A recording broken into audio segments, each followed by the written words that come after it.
Welcome to another edition of Anglican Unscripted. Each week, George Conger and Kevin Carlson sit down at their webcams and talk about the important news of the Anglican Communion. We also have two contributors, Peter Olden and Alan Haley. This week is an exciting week as we talk about lots of different topics. I'm Kevin Carlson. And I'm George Conger. And today is September 16th, 2011. Oh, peace.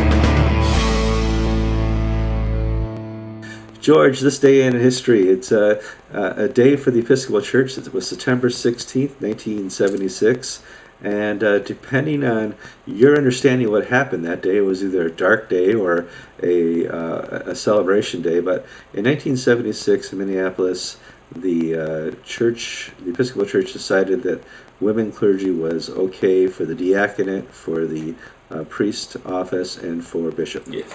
And that was something that happened kind of over the culmination of years. In Louisville, 1973, they allowed men and women to become deacons, and that became a stepping stone. There were some illegal ordinations of women that happened in Pennsylvania in 1975 and 76 that didn't help matters. But the real thing that helped here was they decided to do this by simple majority. And so they didn't need to have a 2/3 on such a seminal issue as women clergy. They used procedures and not theology to get this passed.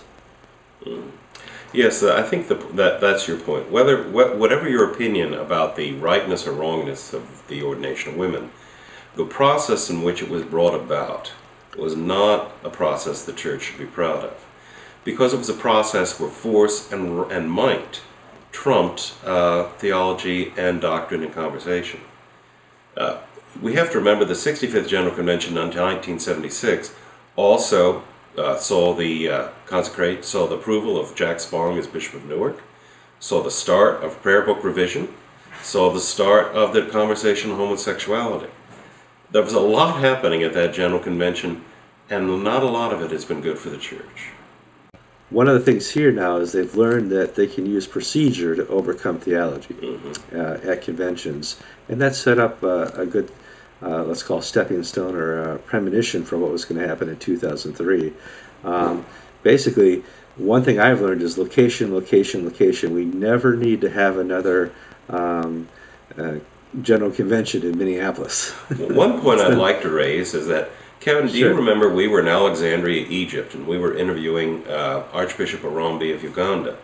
And Archbishop Arambe said, look, the Anglican Communion has never sat down and held a conference to discuss these issues.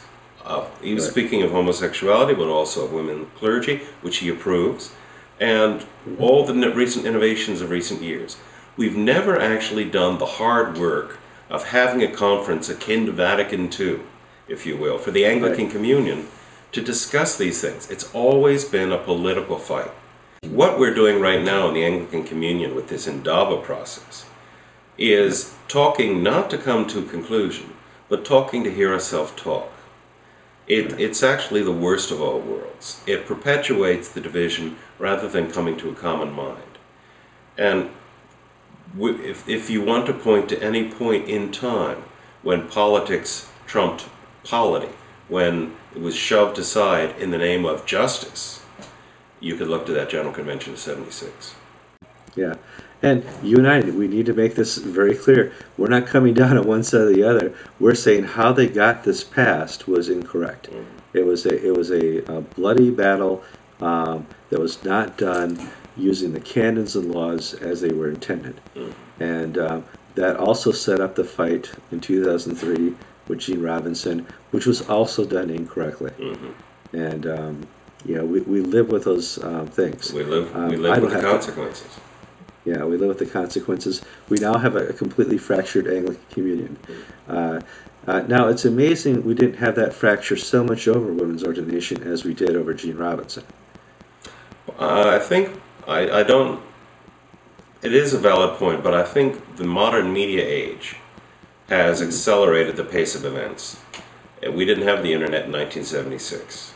We didn't have people being able to watch the video and watch people talk and hear these things live. So the people in Nigeria weren't bent out of shape about what was taking place in Minneapolis in '76, but boy, were they upset about 2003.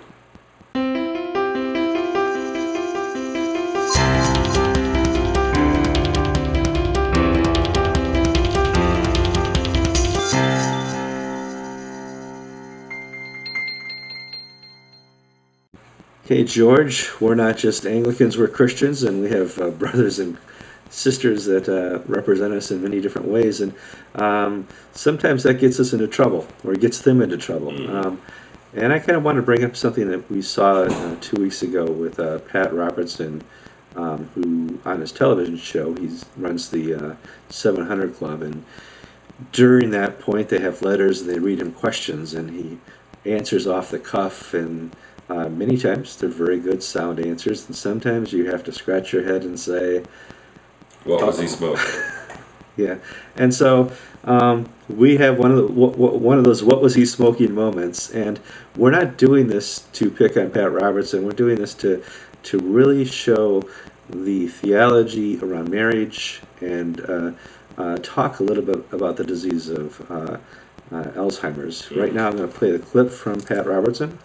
Pat, this is Andreas, who says, I have a friend whose wife suffers from Alzheimer's. She doesn't even recognize him anymore, and as you can imagine, the marriage has been rough. My friend has gotten bitter at God for allowing his wife to be in that condition, and now he started seeing another woman.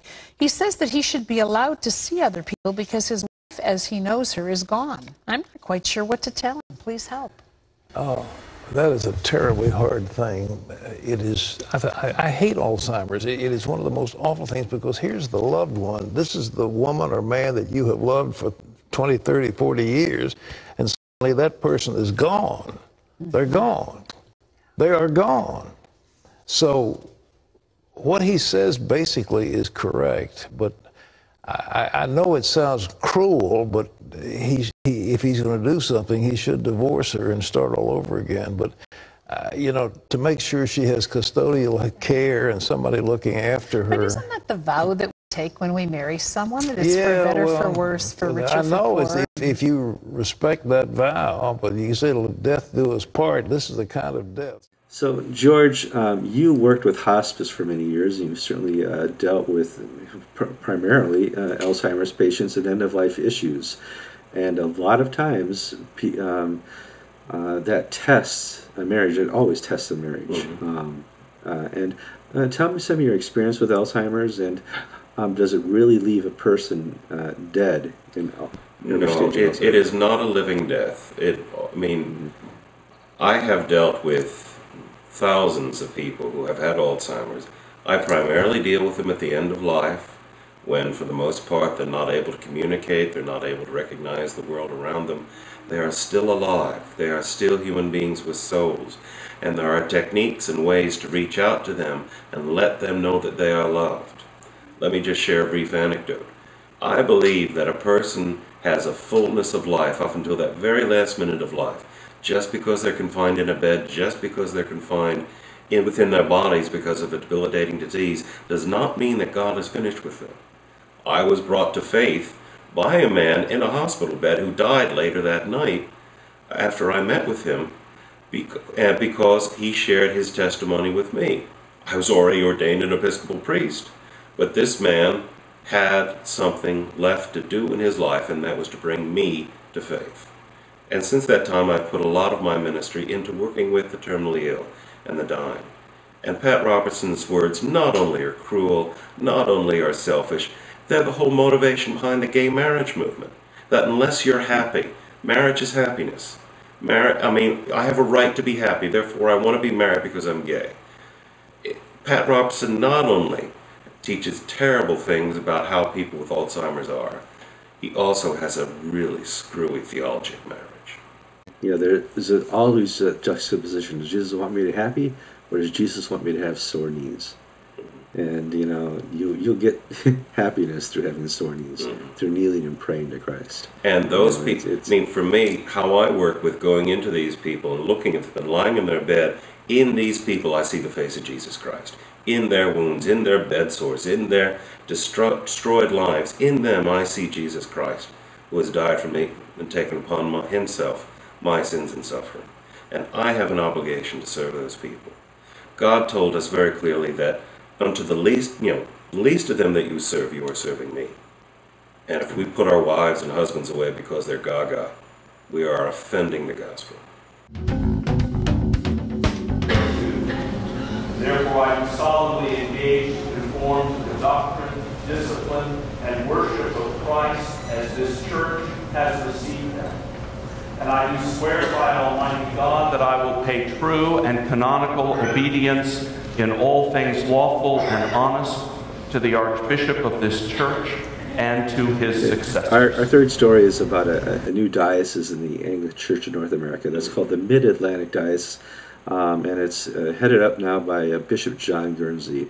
And people are seeing the B-roll right now of the investiture service. And this happened in Virginia, and Virginia has kind of been the forefront of some of the political, legal, and other battles fought with the Episcopal Church and with ACNA, and it's nice to see things are getting on and moving on. Now you are certainly a good acquaintance with John Guernsey as well as I am. Tell me what you think of John. Well, I first met John in 1997 at the General Convention in Philadelphia.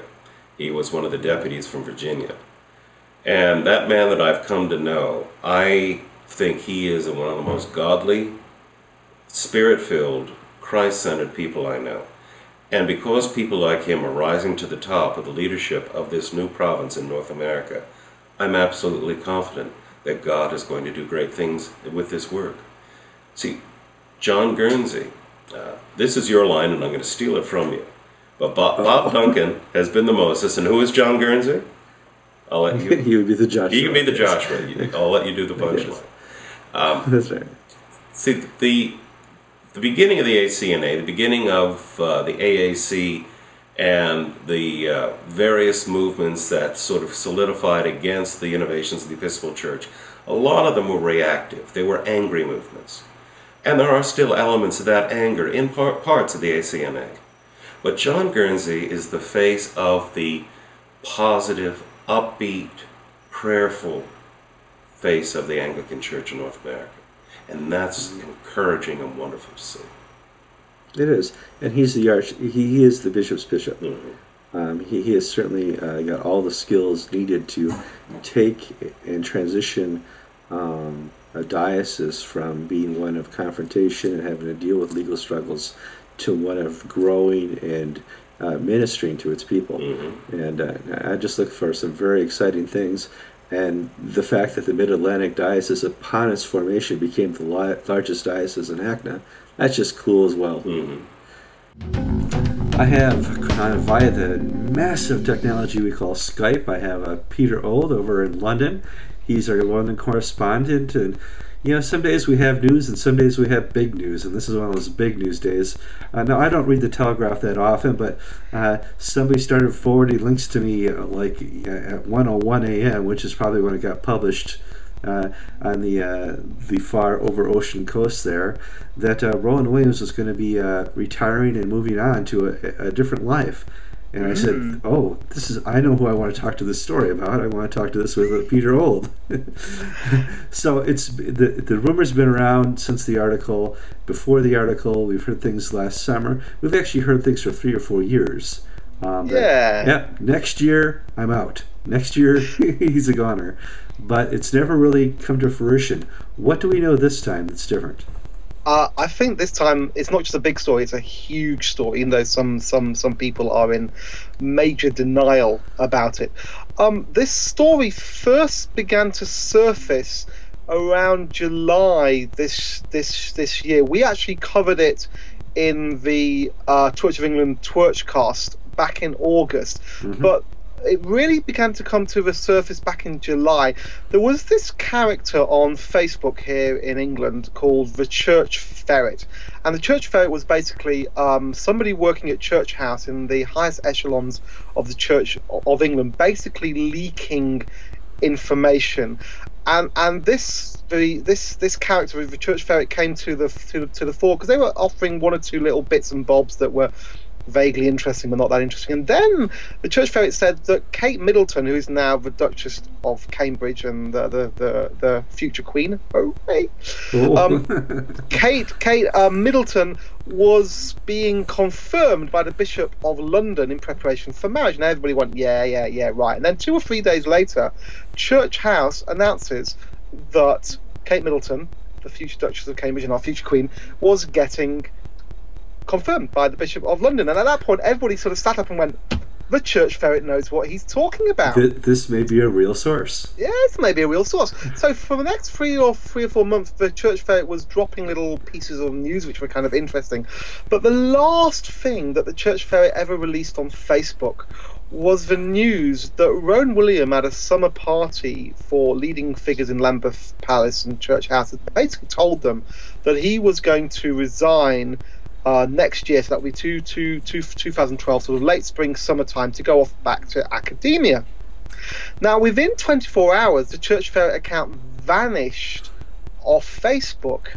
My understanding is that someone fairly senior in Lambeth Palace or Church House basically put it around that if they found out who this person was, they would basically sack them and throw the full weight of the law at them. So obviously, the Church Ferret decided to delete their account pretty speedily. Sure. But this story then apparently was surfacing at General Synod, which was in July as well, and it's been sort of doing the rounds over the summer, sort of bobbing up a little bit. But it took a journalist of the class of Jonathan Wynne-Jones in the Telegraph to begin to put 2 or 3 pieces together and to flesh it out and to realise that this is probably the real deal.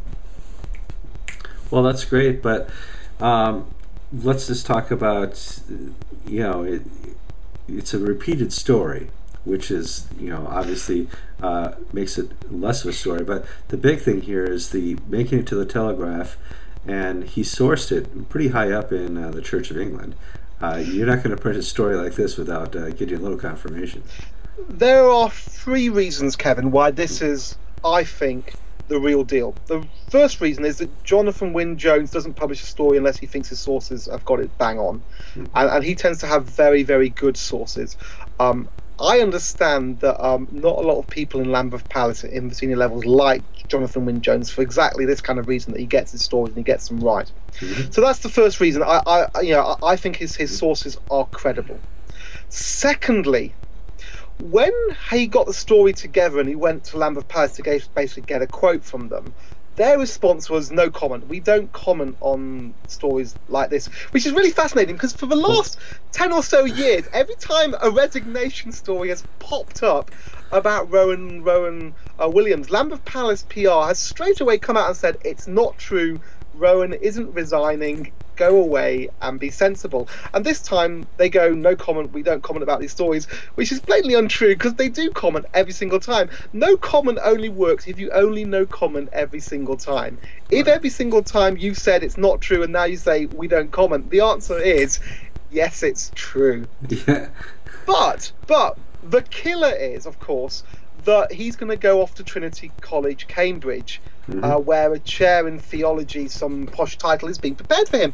So all you have to do is phone up Trinity College, Cambridge, talk to their PR team, and ask them to deny, with the master's name on it, so the head honcho in Trinity College, ask them to categorically deny that a chair is being prepared for Rowan Williams. Now, that would be very easy to do if no chair was being prepared for Rowan Williams. They could say it's categorically true, a chair isn't being prepared for Rowan Williams. Here's the thing: you can get all the watchers of Anglican Unscripted. Yeah. Google Trinity College, go and phone up their PR team, get them to categorically deny it with the master's name on it. It's not going to happen. It's not going to happen because I've tried. It's not going to happen. So for those 3 reasons, I think this is the real deal. All right. Well, then, obviously, we're going to have to give you a camera so that you can be there next. I guess it was going to happen during the Queen's Jubilee. Is his I guess. I mean, you know, you and George are probably better informed on who the runners and riders are. But if this is going to happen, I would expect an official announcement by Christmas time. And then, you know, already we got one bookmakers here, paddypower.com, who have got a book on who the favourites are. We ran a poll on the Church of England, and very interestingly, the Paddy Power odds seem to adjust to match how our poll was doing. So that's very interesting. So I think there are plenty of people out there who are interested in who it is, but perhaps you and George can fill us in a bit more on who you think might be next up. We'll do that, but give me the upload. Who do you think it's going to be? Gosh, who do I want it to be, and who do I think it's going to be? Yeah, that's I think what the Church of England needs is a star media performer, somebody who knows how to engage with the media in the 21st century and knows how to run a 21st century church. So I would for two names of those, I'd put Nick Baines, who's the new Bishop of Bradford. Moved from, that's just my phone making a beep. That's there. Right. We do that here too. Sorry? We do that here too. I would say, firstly, Nick Baines, who's the new Bishop of Bradford, who knows how to engage with the media, writes a very lively blog, gets modern communications. He'd be good, but I think he's only just been made a diocesan. I think this has come too early for him. The other name that I would put as a kind of outside bet is a guy called Mike Hill, who's the Bishop of Bristol. Sure. Now, Mike Hill does not have a bishop's chaplain. He has a guy who is the chief of staff for him and runs his comms and his PR rather than having a bishop's chaplain. He kind of gets the whole organisation thing. One person it won't be is anybody liberal, because as you know, the Archbishop of Canterbury job tends to swing this way and that way, one time liberal, one time conservative. So the liberal front runner would be Stephen Cottrell, who's just bedding in Chelmsford Diocese, but it won't be him this time round, but watch him for next time. My money is on John Sentamu as the safe bet. I heard a safe bet, but my sources tell me he won't get it, but we'll have to see what happens. Really? Well, that's very interesting. Yeah. That's very interesting. But certainly Jonathan Wynne Jones's piece in last Sunday's Telegraph is an absolute game changer, and we are in for some very interesting few months, because literally the next guy to take over at Lambeth Palace is going to be the guy who makes or breaks the Anglican Communion, or fixes it. Yeah. Well, we've covered Acton news, we've covered Today in History news. Let's cover some Episcopal Church news. That's some of our fan mail says, well, you're not talking about tech. All right, we're going to talk about tech. There are many dioceses, there are a few dioceses within tech that are still faithful to the gospel. Yep, I'll get to yours in a minute. Let me go through some of the list here. South Carolina, Albany, Quincy, Fort Worth.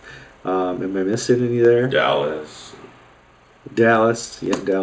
and the Diocese of Central Florida with the Bishop Powell. I know. Now, I need to be open and clear here. You are a resident clergy in the Diocese of Central Florida. Yes. So we need to be forthcoming of all this information.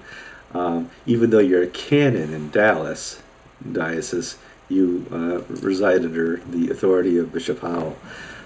Bishop Powell recently said, I'm out of here. And therefore it goes the nomination process, and let's talk about some of the nominees and talk about what's going on in Central Florida. Over to you, George. Well, Central Florida has had an interesting decade. And Bishop Powell's been bishop for a little over 20 years. And the first 10 years were a period of strong growth. But starting in 2003, something happened. Do you remember what that was? I can't tell. I don't know, but Well, it was a deja vu. It was a deja vu movement for the church. Since 2003, the diocese has seen a drop of its average Sunday attendance by a little more than 15–16%, and it had seen a drop in its contributions, its plate income, by about 22%. And that can be attributed entirely to defections to the AMIA, to the ACNA. People not angry with the Diocese of Central Florida, but angry and perturbed by what was taking place in the wider the Episcopal Church. So, but at the same time, congregations are strong. I think 80 out of 98 have budgets of over $150,000, which is the working minimum, if you will. We don't really have any real sick, dying congregations in this diocese. We've got seven great nominees, 6 from within the diocese, 1 woman priest and 5 men, and 1 from outside the diocese. 1 woman priest is Mary Rosendahl. 5 men are Charlie Holt, John Davis, Jim Cirillo, Tony Clark, and Tim Nunez. Make sure I don't leave anybody out. And the fellow from outside the diocese is Greg Brewer, who is rector of Calvary St. George in New York. But Greg, 20 years ago, was a rector, a vicar in Central Florida.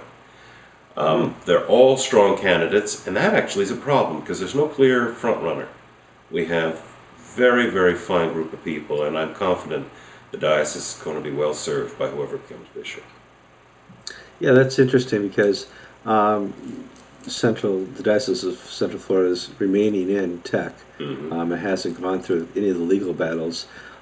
It's also a diocese that represents the aging population, as the Episcopal Church is an aging population. And it's really interesting to watch the dueling dynamics of what's going on in Central Florida versus what's going on in tech. Well, Central Florida is different from a lot of the rest of the Episcopal Church. I'll give you one example. If I decided tomorrow to marry my secretary because the Spirit was telling me to do so, if I were in the Diocese of California, I could do that up to 5 times before it would be a problem.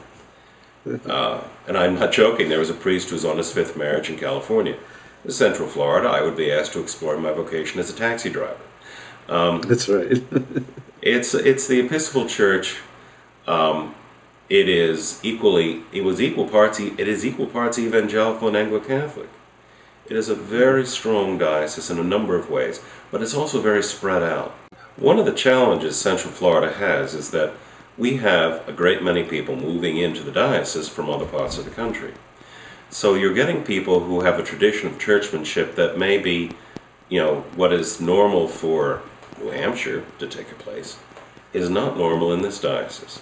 So there's a bit of a culture shock for some people who move into this diocese from outside the Episcopal Church. But part of the church and the diocese's strength is that it brings people into the norm, into the mainstream, into the fold of the Anglicanism. And that's the legacy that John Howe's been able to leave us. And whoever is elected next, I hope, continues that very strong legacy of Anglican churchmanship. I'm East Coast, he's West Coast. I have Alan Haley on the line via Skype, and we're going to talk about money. And one of the magics of the Episcopal Church is there's always something going on about money. And I don't know if you remember this, but back in 1994, 1995, the treasurer, I think her name was Ellen Cook, correct, had a bit to deal with the money of the Episcopal Church. Do you remember that story?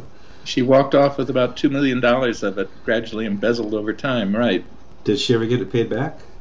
Well, she was ordered to make restitution. I don't know how much they've actually recovered. Bishop Browning had not fully bonded her, and so there was definitely some loss, I think, suffered. Okay. On to 2011. The news story now is, for all intents and purposes, the Episcopal Church is what we call asset-rich, cash-poor. They have lots of cash, but they refuse to touch it. And they have cash, right, in the form of endowment funds that have been invested in bonds and securities, donated to them over the hundreds of years by many, many people. And so they're sitting on about, they have both restricted and unrestricted endowment. And unrestricted means there's no limits on how they can spend it. Restricted, of course, means that they are can only use it for certain purposes. So Right. they currently have about 140 to 150 million of unrestricted securities, and they've recently borrowed enough to have to pledge about half of those as collateral. Which is amazing because in our practice here in the Carlson household, if you have cash, pay cash. Exactly. Okay. That's And does a it, sound Christian principle, neither a borrower nor a lender be. yeah. Now I was thinking, I'm posting a link here on the page right now to your website so they can go read this article you posted today. That you go into this journey through their finances, trying to find out what the particulars are of why you would want to borrow money when you have the money. Right. They started back in 2004 under Bishop Griswold. They had borrowed money. There was a plan devised then to renovate the headquarters at 815. Mm-hmm. And that took eventually quite some time and took $37 million roughly to complete. So they were into it, things about $37 million. Then they needed to borrow another $10 million when they acquired a piece of land in Austin, Texas to allow for the expansion of the Episcopal archives. Mm-hmm. So once again, they're trading cash for fixed assets, land, and improvements to buildings, which they can't turn into ready cash. They've only rented out, so far as I understand, about two and a half floors of 815. Oh, really? Okay. Right, and so it's a they've invested so much in these hard assets. They've had to borrow for that purpose, and because they don't want to touch their endowment, but it means they have to put their endowment up as a pledge, as collateral to the bank, so they can't touch it. In fact, they have to keep on hand at all times 133% of what they've borrowed in the terms of the value of the stocks and bonds that they put up as collateral. So for every dollar borrowed, they have to keep $1.33 all tied up. That's why the total borrowing now, which is about $57 million out of a total new credit facility of $62 million. So we've gone from 37 to 47 to 57, and now it's like the U.S. Congress constantly raising the debt, going up to 62 million. And it's just a question of how long this is going to go, because there's no long-term plan in place to repay that debt. They're paying only principal and a minuscule amount. The whole thing is due in about 5 years, and they're paying interest, of course, currently. But in 5 years, they have to face how they're going to refinance all this again. Yeah, and let's just cover they're not even paying the principal. They're only paying interest. So they're paying a small amount, a minuscule amount, $1 million a year or something on the total of 57. So, like, if you got your credit card statement and you saw minimum amount is $20 right. for that month, they're not even paying that. They're calling and negotiating and saying, we want to pay the minimum principal possible and all the interest. And so it's even a renegotiation at that point. That's right. It guarantees that in 5 years, in 2016, this total amount, pretty much all of it, 50 some odd million, is going to have to be refinanced or extended again. With no plan in place, as I say, eventually they may have to sell their headquarters at 815 if they have to pay off this loan. If the banks go on hard times and call in the loans, what are they going to do if they can't borrow again? Well, and we are facing incredibly hard times. The European banks are facing failure. Greece and many other countries are about to default. The other disturbing thing about this is the minutes show that the Executive Council is not fully in charge here. They passed a resolution authorizing a mortgaging of the headquarters, and the Treasurer decided it was better just to put up securities as collateral instead of the building. And they authorized the borrowing of $60 million. He arranged facilities for $62 million. So he works directly for presiding Bishop Catherine Jefferts Schori, not for the Executive Council. But you have to wonder who is really in charge here in making the calls. Well, let's do the big question. What's the money for? Okay, well, so far, as I explained, 37 for renovations, 10 million for Austin, Texas, and now we're up another 10 million plus, and that's has to be in large part due to the $22 million that the church has spent on litigation and assorted expenses like that, paying the expert Dr. Mullen $700,000 to testify in court for it, All those expenses have amounted to about $22 million over the last 8 years or so.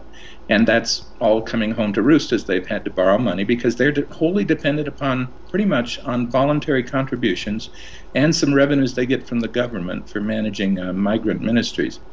But, that's the two hardest things to have to depend upon, the government and voluntary contributions. Well, especially, and even as a defense person in this, nobody wants to pay for a lawsuit or defend one. Exactly. How hard is it to get voluntary contributions to pay simply for the cost of attorneys and lawsuits? Okay, wrapping up. George, another great show. Episode 10 is under our belts. You haven't been deposed, and nobody's sent any lawsuit letters to me, so we're doing pretty good so far. Now, it's important that we do get feedback from you.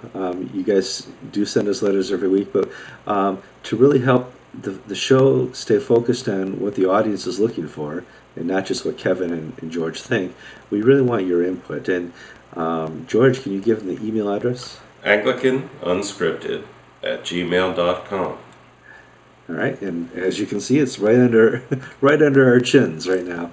You can also go to Facebook. If you go to facebook.com/Anglican.tv, you can watch all these videos and all the videos that I post throughout the week. Like we have video from the Mid-Atlantic Diocese Investiture. And we also have video from Archbishop Duncan in his 9/11 address, and I had a special exclusive 9/11 interview with him.